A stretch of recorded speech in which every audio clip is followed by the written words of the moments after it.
تخيل ان منتخب بلدك بعد ما يروح كاس العالم يقابل منتخب بحجم بلجيكا ويعمل معاه نتيجه محترمه واداء هايل، وفجاه تظهر مجموعه كل هدفها انها تكون بتقلل من اللي حصل بدل ما تحتفل معانا. مفيش اي مبرر منطقي لاي واحد عاقل يقول ان احنا نوصل للمرحله دي من كراهيه منتخب بلدنا او تقديم الترند على انتصارات بلدنا. يعني ايه بعد ما تعمل نتيجه هايله مع واحد من افضل 10 منتخبات في العالم يطلع واحد ويقول لك ان منتخب بلجيكا ده منتخب الصومال احسن منه؟ لما انت بتقول كده أكتر كاره لمصر ممكن يقول إيه زيادة عن اللي أنت قُلته؟ بعد الإنجاز تلاقي واحد طالع كل هَمّه إنه يعمل مشكلة ما بين محمد صلاح نجم وقائد المنتخب ومديره الفني. مصطفى شوبير الحارس الأساسي لمنتخب مصر داخل على أول مباراة ليه في كأس العالم وكلنا ثقة فيه، يطلع واحد يشكّكه في نَفْسه ويشكّكنا فيه ويشكّك مديره الفني فيه لمجرد خلاف شخصي مع أبوه. والأغرب بقى لمّا تلاقي نجوم قُدامى في منتخب مصر وأندية كبيرة طالعين عاملين عقلهم بعقل عيل عنده 18 سنة ربنا كرمه وبيلعب في برشلونة بقى له 6 شهور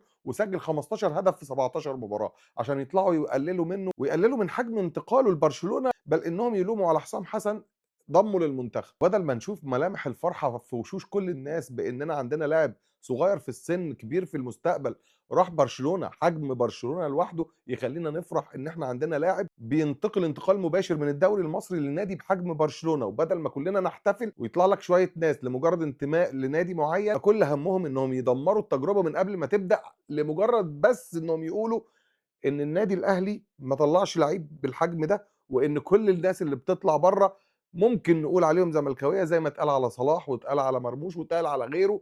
كل ده لانهم عندهم مشكله مع نجاح اي عنصر ينتمي للفريق المنافس ليهم. المشكله نفسها مش حسام حسن ولا صلاح ولا مرموش ولا حمزه، المشكله نفسها عقليه اتكونت وكبرت جوه مجتمعنا كل هدفها تقليل من نجاح المنافس.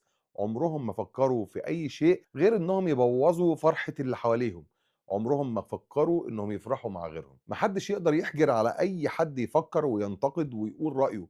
المشكلة هنا إنك لما يكون في حد لابس فانيلة منتخب مصر واجب عليك إنك تختار الوقت اللي تنتقد فيه وإنك تبعد تماما بأفكار الهدم اللي أنت ما عندكش غيرها. إنك ببساطة المدرب واللعيبة وعناصر المنظومة كلها هتمشي وهيتبقى تاريخ منتخب مصر اللي بيقلل من اسمه منتخب بلده علشان يكسب معركة جانبية أو ترند أو أي حاجة ممكن يكسبها.